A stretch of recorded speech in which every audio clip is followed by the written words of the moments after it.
students, I am Dipti Rangnani, Associate Professor Chemistry, SPC Government College Ajmer. Today we will study the topic of BSc Part 3rd, Molecular Orbital Theory, and in this series today we will continue from valence bond theory संयोजकता बंध सिद्धांत। संयोजकता बंध सिद्धांत हम पहले पढ़ चुके हैं और इस सिद्धांत के अनुसार आज हम पढ़ेंगे हाइड्रोजन अणु का बनना। जैसा कि मैंने आपको बताया था कि हॉटलर और लंडन ने इस सिद्धांत के द्वारा हाइड्रोजन अणु के बनने को समझाया था। हाइड्रोजन अणु बनने में दोनों हाइड्रोजन परमाणुओं के मध्य पारस्परिक आकर्षण और प्रतिकर्षण बल जो है वो हम इस चित्र में बता सकते हैं।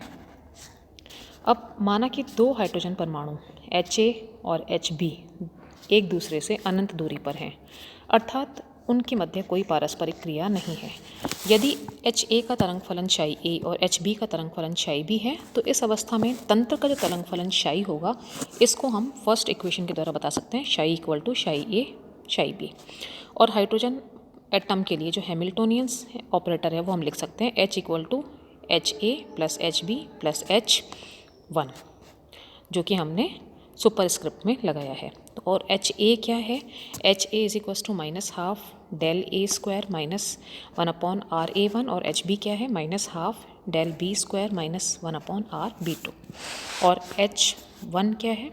Minus 1/RA1 plus 1/RB2 minus 1/R12 minus 1/RAB। ये जो डिस्टेंस हैं RA1, RB2, RAB और R12 इसको हम इस चित्र के अनुसार बता सकते हैं। जब परमाणु Ha और Hb को पास लाया जाता है 1 एंगस्ट्रॉम के करीबन तो उसमें पारस्परिक क्रिया आरंभ हो जाती है। Ha को नाभिक H2 को Ha का जो नाभिक है वो इलेक्ट्रॉन 2 की ओर और Hb की जो नाभिक है वो इलेक्ट्रॉन 1 को अपनी ओर अट्रैक्ट करते हैं। और ये मानते हुए कि इलेक्ट्रॉन जो है 1 Ha और इलेक्ट्रॉन 2 Hb से ही संबंध रखता है, तो तंत्र की जो संरचना है 1 को हम Ha12Hb के द्वारा प्रदर्शित कर सकते हैं और इसको हम लिख सकते हैं क्षय 1, जो लास्ट इक्वेशन में लिखा हुआ है क्षय 1 इक्वल टू क्षय A1 क्षय B2, इस तरह से हम लिख सकते हैं। जब H2 बन जाता है तो दोनों परमाणुओं के परमाणु कक्षक निकट आकर अतिव्यापन कर लेते हैं और इस अवस्था में भी कौन सा इलेक्ट्रॉन कौन से परमाणु का है ये कहना कठिन हो जाता है। तो इलेक्ट्रॉन 1 जो है वो Hb से संबंधित है या Ha से संबंधित है। इस दिशा में दोनों इलेक्ट्रॉन दोनों परमाणुओं की नाभिक से समान रूप से संबंधित हो सकते हैं और तंत्र की संरचना को हम इस तरह से व्यक्त कर सकते हैं कि Ha के पास 2 हो सकता है और Hb के पास 1 हो सकता है, उसके द्वारा भी हम प्रदर्शित कर सकते हैं। और इसलिए इसका तरंग फलन जो हम सेकंड है वो हम अलग तरह से लिख सकते हैं। कैसे कि क्षय सेकंड इज इक्वल टू क्षय A2 और क्षय B1। अब दोनों इलेक्ट्रॉन एक दूसरे से अलग अलग नहीं हैं, इन्हें चिह्नित करना भी असंभव है। अतः इलेक्ट्रॉन 1 Ha से संबंधित है और इलेक्ट्रॉन 2 जो है वो Hb से, और यह भी असंभव है कि इलेक्ट्रॉन 1 Hb से और इलेक्ट्रॉन 2 को Ha से संबंधित हो सकता है। तो अब इस हाइड्रोजन परमाणु के बनने पर तंत्र का तरंग फलन उपयुक्त दोनों तरंग फलनों जो भी हम बता चुके हैं कि क्षय 1 और क्षय फर्स्ट और क्षय सेकंड, इसके द्वारा समान रूप से प्रदर्शित कर सकते हैं। और इसके लिए हॉटलर एंड लंडन ने एक जो है समायोजन करके एक आणविक तरंग फलन दिया और उस आणविक तरंग फलन को हम लिख सकते हैं क्षय valence bond is equal to C1 क्षय फर्स्ट प्लस C2 क्षय सेकंड। और इसमें हम क्षय फर्स्ट और क्षय सेकंड की वैल्यू सब्स्टिट्यूट करते हैं तो हमें क्षय की वैल्यू हमें इक्वेशन नंबर 54 के अकॉर्डिंग प्राप्त होती है। अब जो है हाइड्रोजन अणु की संरचना क्षय A1 और 2 Hb और जो है Ha2 1 Hb समान रूप से संभव है। इसलिए तंत्र के तरंग फलन क्षय में दोनों संरचनाओं के तंत्र के तरंग फलन क्षय फर्स्ट और सेकंड जो है उसको हम इस जो कि भागीदारी समान होती है, इसलिए प्रत्येक तरंग फलन को उसके मिश्रण गुणांक के वर्ग से नाप सकते हैं, जो कि हम लिख सकते हैं कि C1 square is equal to C2 square या C1 equal two plus minus C2, ये हम लिख सकते हैं। अब जो इक्वेशन है उसको हम लिख सकते हैं क्षय plus is equal to C1 क्षय A1 क्षय B2 प्लस क्षय A2 क्षय B1 क्षय minus is equal to C2 क्षय A1 क्षय B2 माइनस क्षय A2 क्षय B1। अब हम इस पे अगर हम प्रसामान्यीकरण की शर्त लगाएं, और वो शर्त क्या है, integration of psi one square d lambda is equals to 1, इस पे लगाते हैं तो आ जाएगी C1 is equals to 1/√2 + 2 SAB square, और इसको हम लिख सकते हैं psi plus minus is equals to 1/√2 + 2 SAB square. अब हम SAB को हम लिख सकते हैं शाई A1 शाई B1 डी लेमडा, इसको हम ओवरलैप इंटीग्रल भी कह सकते हैं। और शाई प्लस को हम लिख सकते हैं, प्लस वाली इक्वेशन ले लेंगे शाई प्लस के लिए, और अगर हमें शाई माइनस लेना है तो इसके लिए शाई माइनस वाली इक्वेशन हम ले लेंगे।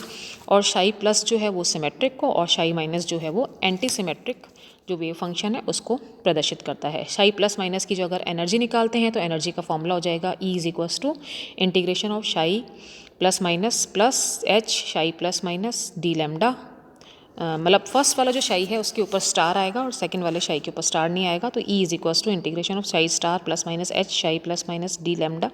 और इसमें अगर हम वैल्यू सब्स्टिट्यूट करते हैं शाई प्लस माइनस स्टार की और शाई की, तो वैल्यू सब्स्टिट्यूट करके हम लिख सकते हैं 1/2 1 प्लस माइनस SAB स्क्वायर शाई 1 प्लस माइनस शाई 2 स्क्वायर शाई star HA plus HB plus H शाई 1 प्लस शाई 2 डी लेमडा, और इसको हम लिख सकते हैं। अब यदि इसमें प्रथम जो दो पद हैं प्रत्येक हाइड्रोजन परमाणु की ऊर्जा को व्यक्त कर सकते हैं, इसको हम लिख सकते हैं E plus minus is equals to 2EH plus integration of psi star plus minus H psi plus minus d lambda.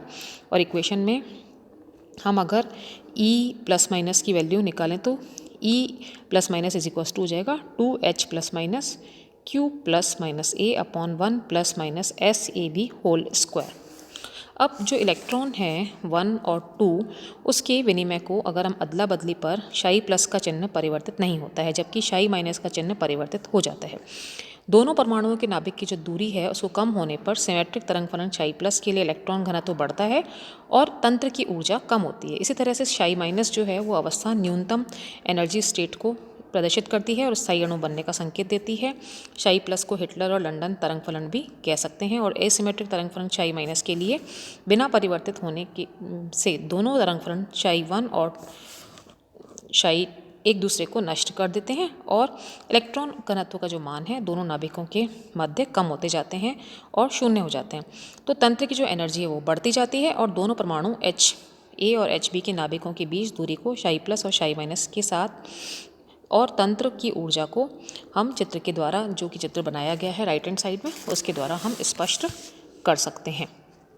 तो इस फिगर को देखने से देख रहे हैं हम कि जो वक्र फर्स्ट है इसमें असिमेट्रिक तरंग फलन को प्रदर्शित करता है, और इस अवस्था में दोनों परमाणु इलेक्ट्रॉन का जो चक्रण है वो एक ही दिशा में होता है, समानांतर होता है, और दोनों परमाणु के निकट आने पर तंत्र की ऊर्जा बढ़ जाती है और उसके बीच में कोई बंध नहीं बनता है। इसी प्रकार जो साई माइनस जो नॉन बॉन्डिंग है वो प्रतिकर्षण अवस्था है, और यदि दोनों परमाणुओं के इलेक्ट्रॉन का चक्रण इसमें अलग अलग होता है, अलग अलग डायरेक्शन में होता है, शाई माइनस इसको वक्र सेकंड जो कि शाई प्लस तरंग फलन को व्यक्त करता है और H2 अणु प्राप्त हो जाता है। और सेकंड से स्पष्ट है कि स्थित ऊर्जा को कम होने पर यह वक्र एक न्यूनतम मान पे आकर के स्थिर हो जाता है और अधिकतम स्थायित्व की स्थिति होती है।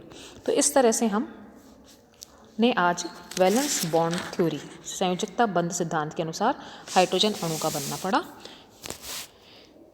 Thank you.